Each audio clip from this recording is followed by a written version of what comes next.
savez que Dieu a fait l'éloge de ces gens-là. Allah Jalla wa Ala dit dans le Coran, wa ibadur rahman, il les a appelés les serviteurs du miséricordieux. Un des noms qui fait partie des plus grands noms de Dieu, les serviteurs du miséricordieux. Alladhina yamshuna ala al-ardi hawna wa idha khatabahumul jahiluna qalu salama. C'est ça. Regardez, même dans la conversation, dans le débat, ils disent ce sont ceux qui marchent sur la terre de manière modeste, posée. Pas en train de gonfler tes pecs, ou alors que si tu as une fièvre, tu vas être allongé en train de dire « Ya Rabbi, guéris-moi s'il te plaît ». On est tous faibles. Parce que tu sais que tu viens d'une goutte. Dieu pour te rappeler, pour te remettre à ta place, tu viens d'une goutte. Et que tu as été créé nu, et que tu vas repartir tout nu sous la terre. Tu peux avoir ce que tu veux, les muscles, tu vas être mangé par d'autres. Qui que tu sois, tu vas être mangé par les vers dans la terre. Pour te rappeler, attention, reste à ta place. Et lorsqu'ils rencontrent un ignorant, quelqu'un qui les provoque ou autre, c'est-à-dire ils demandent à Dieu de les préserver de leur mal. Et ils s'en vont noblement, sans rentrer dans la polémique, sans rentrer. Non, ils restent toujours posés.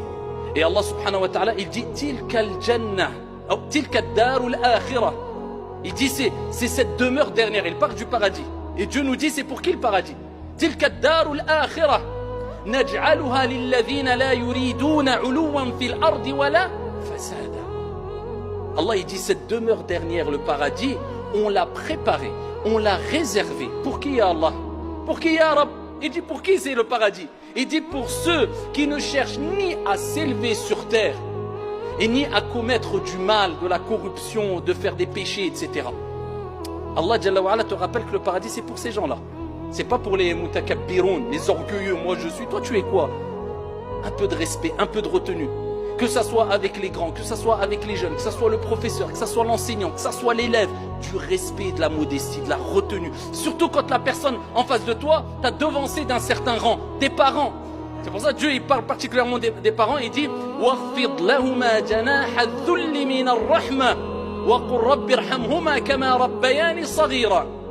Et rabat sur eux l'aile de l'humilité. Regardez les termes qu'il utilise Allah subhanahu wa ta'ala pour nous dire sois très modeste envers ton père et ta mère. Et demande à Dieu, ya Allah, fais leur miséricorde comme ils m'ont élevé quand j'étais jeune.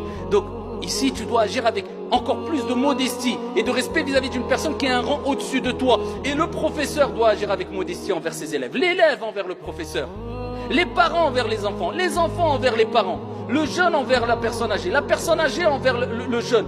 Ça doit être de la modestie ici qui se répand entre les croyants, dans nos relations, les uns les autres, entre croyants ou même entre les gens de manière générale.